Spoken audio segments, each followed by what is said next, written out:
So as a first objective, you are going to learn about imperfect competition, and then we will proceed with the comparison between perfect and imperfect competition.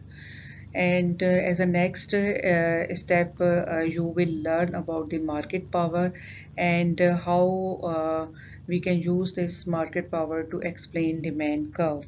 And then as a third objective of this chapter is to learn that how a monopolist decides about the maximum level of output at which he can earn maximum profit by using marginal revenue and marginal cost condition.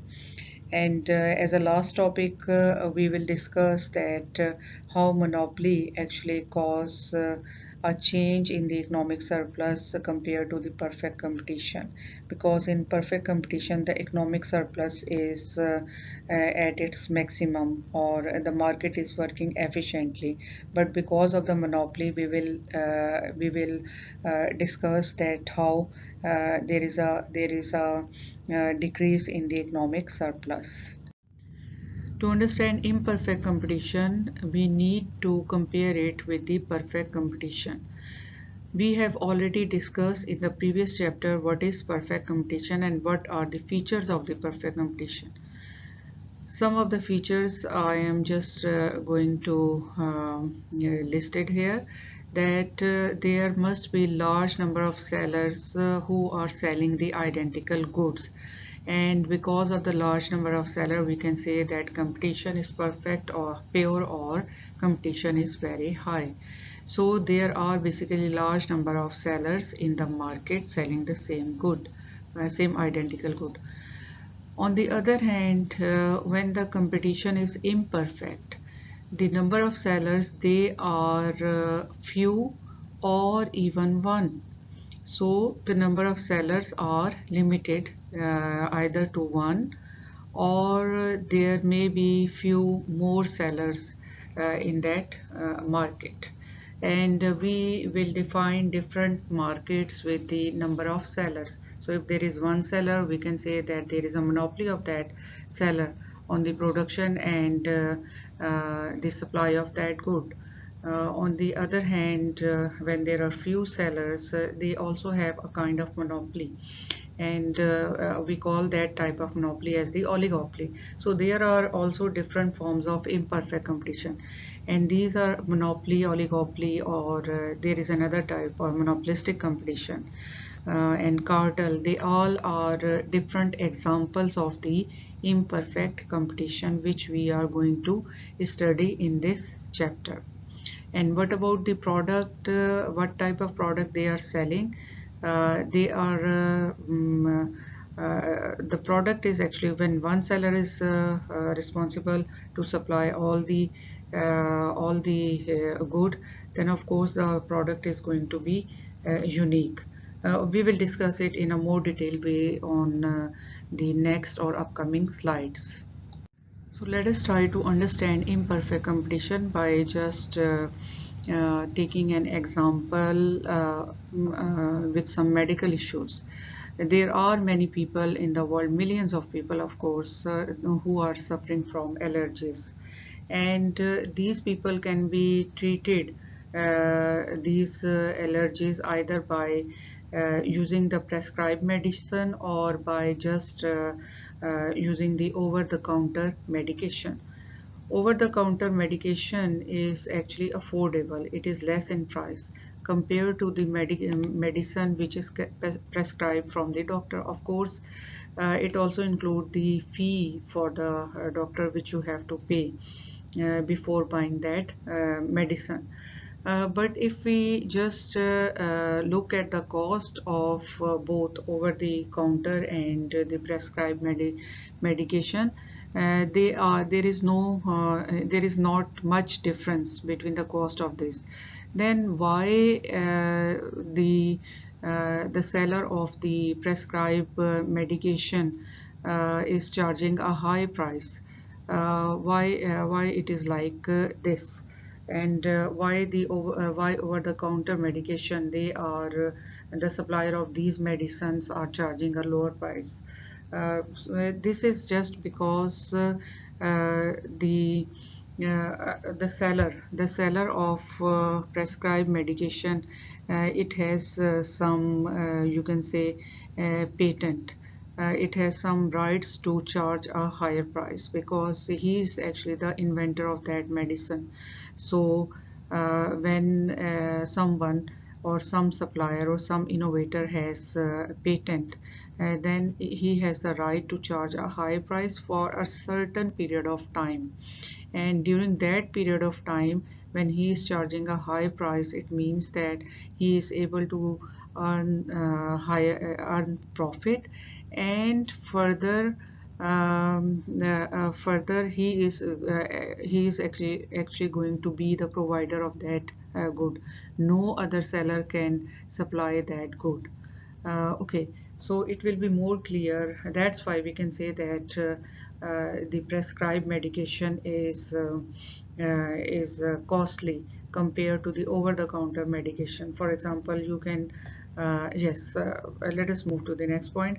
If we compare it with the perfectly competitive market, right?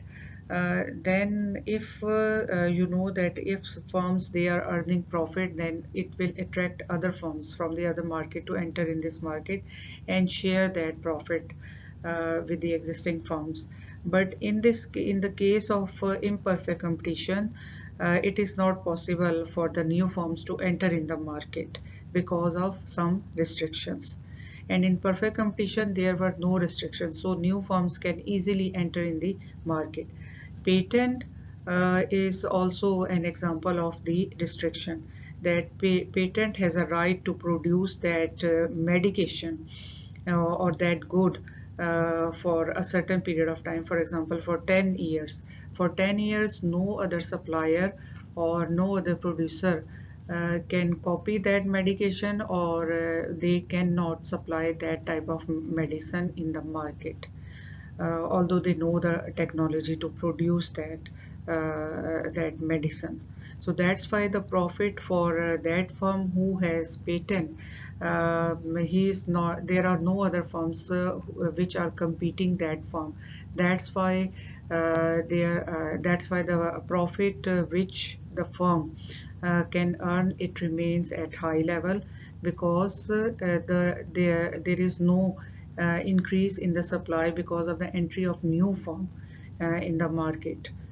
So supply remains same, and because there is only one seller who is holding all the supply, that's why he can keep the price high up to a certain range of period to earn profit, and no other firms can enter in this market to share that profit for a certain period of time. And this is a kind of restriction on the new firms to enter in this market. So we can say that the holder of the patent is an example of the imperfectly competitive firm, or we can say that here this firm is actually able to set its price. So we can say that when there is imperfect competition, then the firms they have the ability to set their price. They are actually not the price taker like the firms working under perfect competition.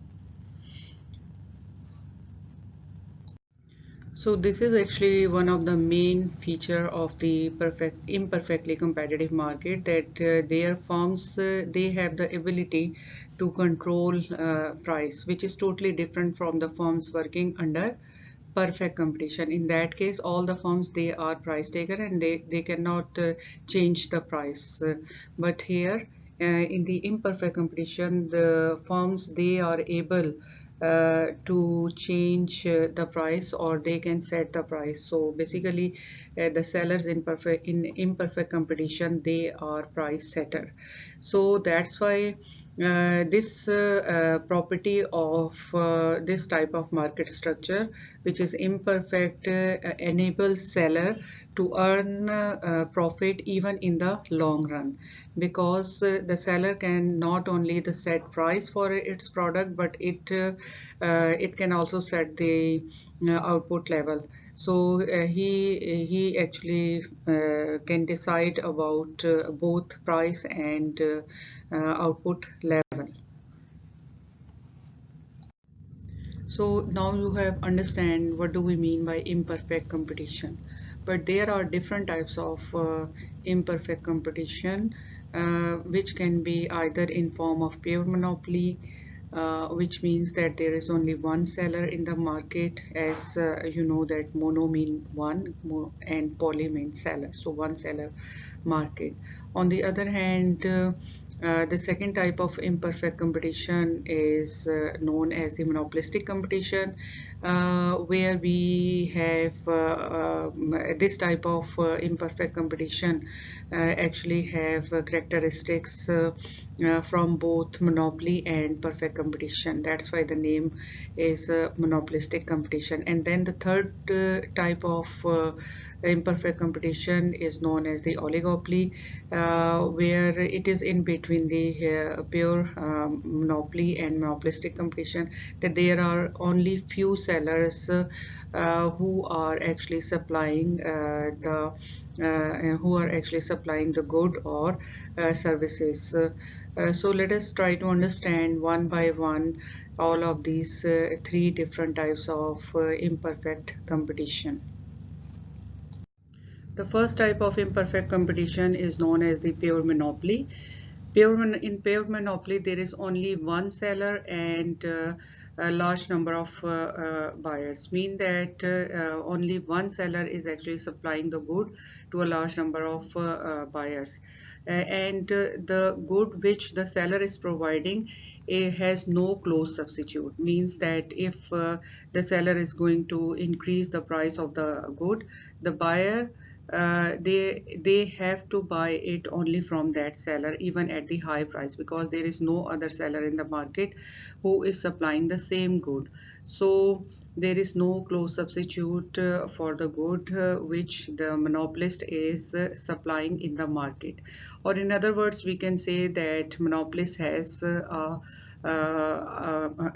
market power, means that he can actually decide about the price.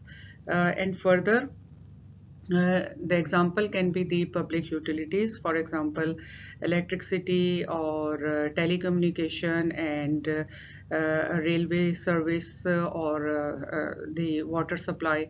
These are the examples of the monopolies, and there most of the time there are only one or two companies who are just supplying these services. And in most of the countries, these government is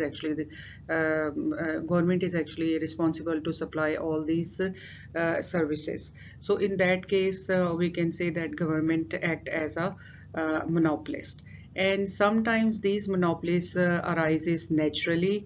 Why? Because of the high fixed cost. Means that if government is not going to supply these facilities of electricity or water supply or railway services, then it is very difficult for other or private companies to supply these facilities. Why? Because there is a huge fixed cost behind the provision or behind the supply of these services, which the private suppliers are not ready to bear. That's why in some of especially in public utilities, the national monopolies, the monopolies which arises because of the high fixed cost, we call these monopolies as the natural monopolies. Another type of imperfect competition is the monopolistic competition. And why we call this type of imperfect competition as the monopolistic competition? Because some of its features comes from the perfect competition, and some comes from the monopoly. So basically, in monopolistic competition, there are large number of firms which are selling differentiated product. Mean that there are large number of sellers, and all the sellers, they are selling similar product or differentiated product, that we can these products are similar in their use, but we can differentiate, we can make a difference from the product of one firm to another firm. For example, you can take the example of soap. that you can have different companies, different types of soaps are available in the market. They are from the different companies, but and although the use is same, but you can differentiate soaps from Dettol to from Rexona or from Yardley or from Dove. So basically, and that's why we can say that all the sellers or large number of sellers, they are selling the differentiated product or similar product. On the other hand, we can say that these products are close substitute of each other. For example, if the price of Yardley is going to be high, then you can buy Dettol soap, or you can buy Rexona or Dove instead of that. In the same way, you can take the example of different shampoos. Okay, they all are close substitute, but they are not identical. Okay, this is the first feature, and second feature. The first feature is that there are large number of buyers and there are large number of sellers in the market, and the second, they are selling a product which is differentiated and similar. And then the next or the third significant feature of monopolistic competition, which actually comes from the perfect competition again, it is that there is no barriers for new firms to enter in the market or leave the market. The entry and exit is totally free, and this is one of the important feature of perfect competition, which actually has some implication in the long run, right? Because of this feature, all the firms in the long run, they will earn normal profit. Okay, so what can be the examples? One of the example I already have given, the example of soap. But if you just look around, you can see that there are that you can find a lot of or many examples for the monopolistic competition. For example, coffee shops. There are different coffee shops. They are selling coffee, right? Which is the same product, but you can differentiate the coffee from one coffee shop to another coffee shop. In the same way, dry cleaners. In the same way, you can also consider the petrol stations. They all are selling petrol, but of course there is a little difference between the product of each station. On the other hand, what can be other examples? Just think. Now it's your time to think about it. So what about the restaurants? Yeah, which makes mandi, right? There are many restaurants which are making this dish, but you can easily differentiate the taste of taste from one restaurant to another restaurant. So they all are actually considered under the monopolistic competition. Another type of imperfect competition is known as oligopoly, where there are only few sellers, or we can say a small number of firms, large firms, especially large firms. They are producing close substitutes. And the share of these few firms are very large, and it is very difficult for small firms who have very low share in the market. It is very difficult for them to compete in the market. And we can have a very good example from the smartphone market. Smartphone operating system, this market is similarly, we can say that it is dominated by a handful of companies. The most powerful two being the Google Android and Apple iOS. And it can, so we can say that it is a very excellent example at the present time. But there are some other examples that can be considered as under the oligopoly. For example, the petrol supplier. If we look at the share of Caltex, Phoenix, Sea Oil, Shell, and here in Middle East, Maha and Shell, then we can see that their share in the total demand is actually very large. So they can be considered as a good example of oligopoly. And then there is another example can be considered as Kraft, Pepsi, and Nestle. These are the these are the example not here in this country. It is the worldwide example. And Kraft Foods, Pepsi Company, and Nestle, they are basically the top three leading food processing companies. Means that their share, worldwide share in this processing food is very large compared to the other small companies. Okay, so now it's your turn to think about some more oligopolies. Now we are going to do a very interesting analysis by comparing monopoly with perfect competition. So let us first consider monopoly. In monopoly, let us start with the number of sellers. In monopoly, there is only one firm which is responsible to supply all the product. And on the other hand, if we look at the perfect competition, there are many firms which are providing or supplying the good. On the other hand, in monopoly, the monopolist has a power to set the price. That's why we can say that in monopoly, the seller is the price setter. On the other hand, in perfect competition, the sellers they are price taker. They cannot decide price. What about the entry and exit assumption?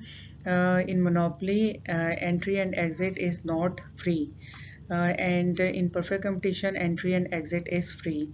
And what about the product in monopoly? It is unique, and the seller is the only one who is responsible for supplying that unique product. On the other hand, in perfect competition, the product is standardized or identical, and it has we can say close substitutes. These are not only standardized, but they also have close substitutes, while in monopoly there is no close substitute for this product. That's why it is unique. On the other hand, what about the economic profit? Under monopoly, the monopolists can earn positive economic profit even in the long run. And then in perfect competition, in the long run, all the sellers they are going to earn zero economic profit.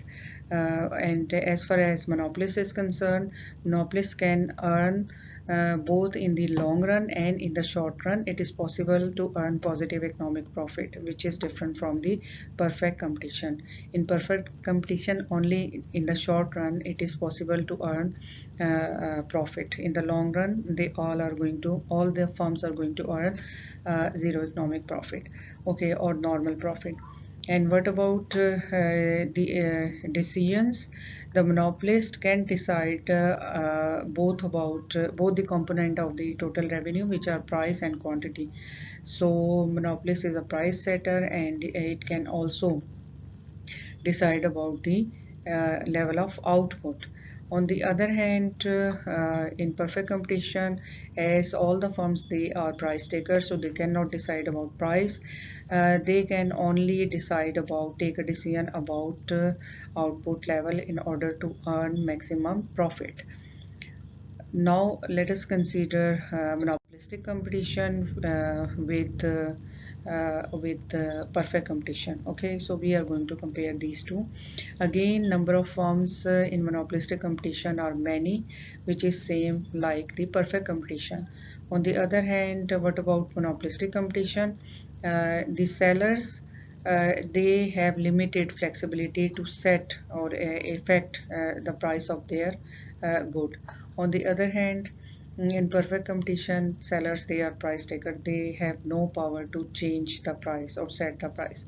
Entry and exit in monopolistic competition, it is free. It is again the and in perfect competition, it is also free. So many firms and assumptions related with many firms and free entry. It comes from the perfect competition in monopolistic competition. And what about the product is differentiated, and here in perfect competition it is standardized or identical. And what about the economic profit? Is it possible for both perfect monopolistic competition and for perfect competition? In the long run, both firms in both type of competition, they are going to earn zero economic profit in the long run, because entry, and this is actually the implication of this assumption of free entry and free exit from the market. Okay, and then what about the decisions to earn maximum profit? Here in monopolistic competition, the sellers, they can decide, they are also have some flexibility to set the price of their good and also the output level. But in perfect competition, sellers can only decide about output level. Now, let us consider a comparison between perfect competition and oligopoly. In oligopoly, there are few sellers or few firms, but each firm is large, mean that each firm is large with respect to its share of demand. Okay, and then in perfect competition, there are many firms. What about price? In these few firms or sellers, they have some flexibility to set the price of their good, but perfect competition, sellers are price taker. Entry and exit.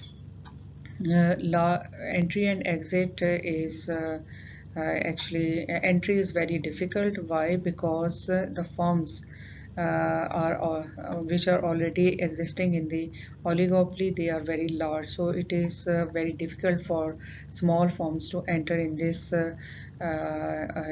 type of imperfectly competitive market. So it is very difficult to share the profit of existing firms by entering in this business. On the other hand, for perfect competition, entry is free. And what about the product? Product is differentiated under oligopoly, or sometimes it is standardized. So actually both is same. Uh, okay, both possibilities can exist under oligopoly, but in perfect competition, only standardized or identical product is supplied by the sellers. What about the economic profit? It is possible to earn positive economic profit in the long run, but in perfect competition, it is always equals to zero. What about the decisions to earn maximum profit? The firms under oligopoly, they are able to decide about the price and output level.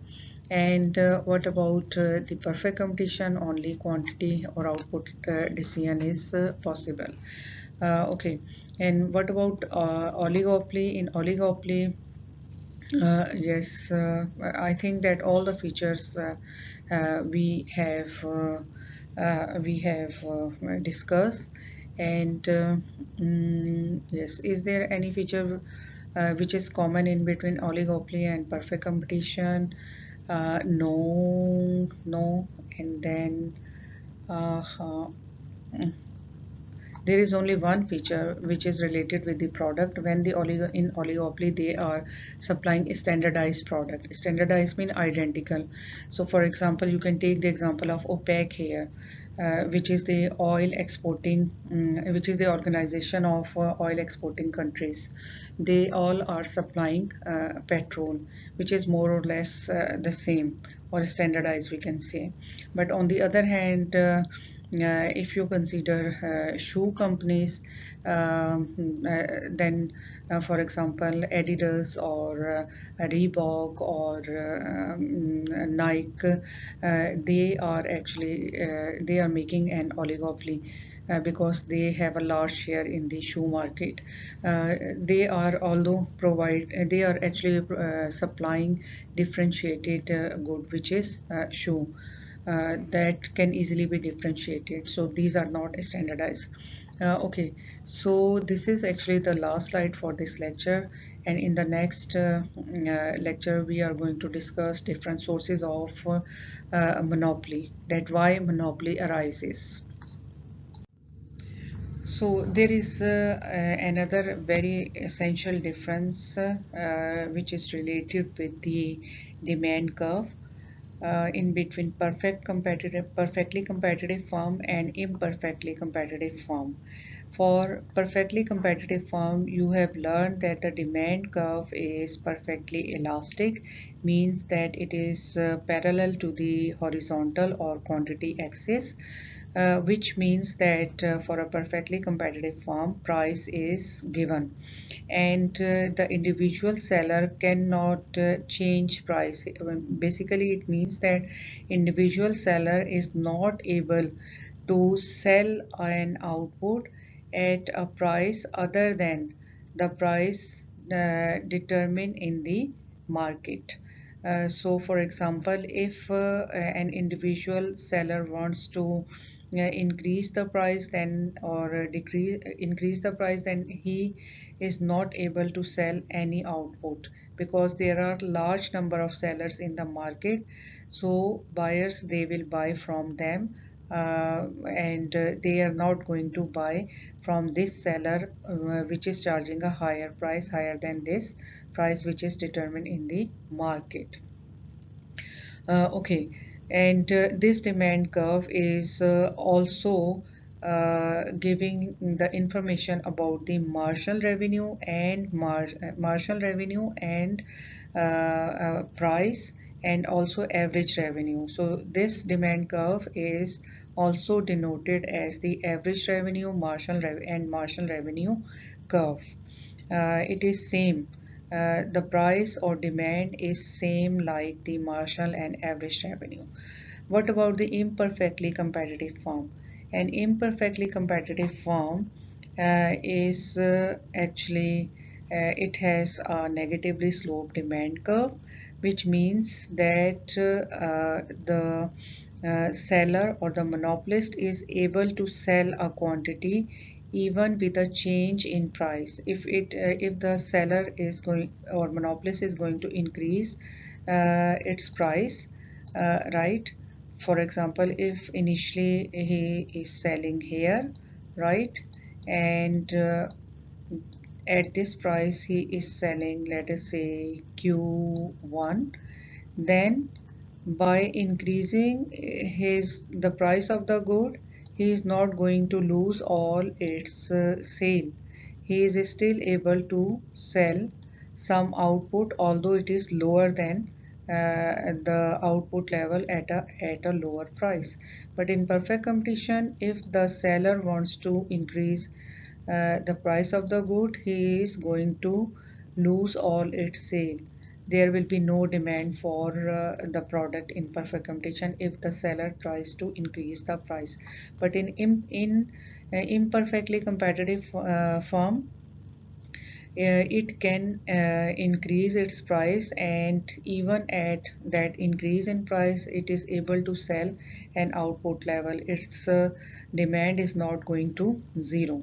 So this is actually the major one of the major difference between the demand curve of perfectly and in imperfectly competitive form, which needs to be discussed here. I hope that now you have reason that why the we have sometimes the negatively demand curve for imperfectly competitive firm, and why we have a horizontal or perfectly elastic demand curve for a perfectly competitive firm.